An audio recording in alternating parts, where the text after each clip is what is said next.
பாப்பாக்குலாம் solid start பண்ணோனே கான்ஸ்டிபேஷனும் start ஆயிடும். அந்த மாரி டைம்ல இந்த மாரி கீரை சாதம் பண்ணி குடுங்க. ஃபுல்லா சாப்ட்டுருவாங்க.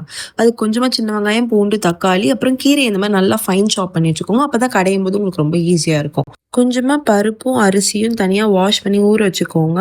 சீரக பொடி, பெருங்காயம், பெப்பரையும் எடுத்துக்கோங்க. வீக்லி ட்வைஸ் ஆர் த்ரைஸ் வந்து நீங்க கீரை குடுக்கலாம். அப்பதான் கான்ஸ்டிபேஷன் வராது.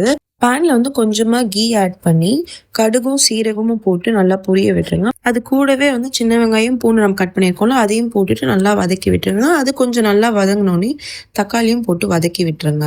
அது கூட நம்ம ஊற வச்சிருக்க பருப்பையும் சேர்த்துட்டு நல்லா வதக்கி விட்டுக்கலாம்.